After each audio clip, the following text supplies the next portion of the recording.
Good morning, everyone. I'm going to do a quick tutorial on using Screencastify, which is essentially a free tool that allows 5-minute increments for you to record your screen.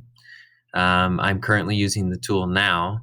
To get it, you simply Google Screencastify, go to their website, and it installs as a Chrome extension. Once in, it's right up here. It's a little bubble arrow looking thing that allows you to record your browser tab, your desktop, or only use your webcam.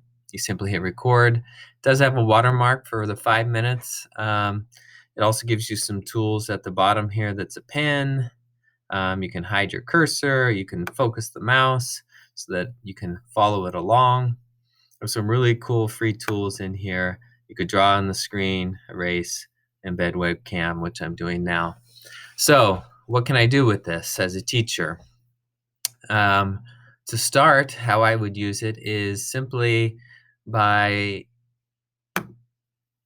narrating a PowerPoint or a Google slide. You can simply start this up, get your presentation going, and just like you would in a classroom, you could use this as a tool. So here is a presentation we did for all brand new teachers to introduce them to Central and technology. What does Central do with technology? So I can explain and I can use my voice and my face like I would in a classroom to help lead students through this learning.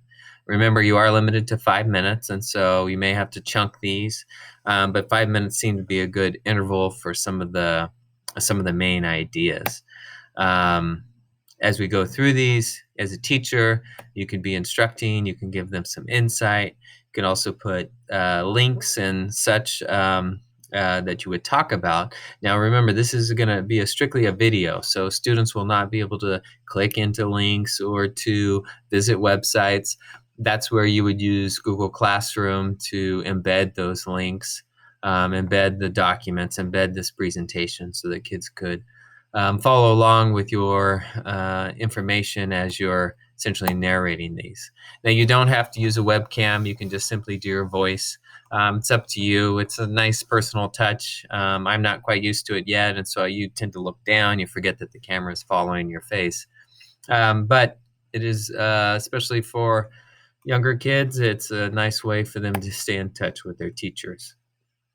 So as you see, I mean, you can literally go through and try to imagine the classrooms in front of you as you would go through your slides or your instructions. Um, so that's how I use Screencastify. Again, it's an extension that runs in Chrome, so you can use it on a Mac, you can use it on a Chromebook, you can use it on a Windows device. As long as you're running Google Chrome as your browser, you can capture this kind of video. Most laptops, including the new Macs that have rolled out, have a built-in microphone, have a little camera, so the tools are right there. If you're stuck, you can also go and get it in the Apple Store or on Android and use your phone. Obviously, those would be just simply recording your own voice or the webcam. Very hard to do, the tutorials using a presentation. All right, so that's a quick, brief explanation of how to use Screencastify. You do, just as a note, have to give it rights to use your microphone and your camera. It'll pop up and tell you those things. Also, if you want to use the annotation tools, you have to say, I want to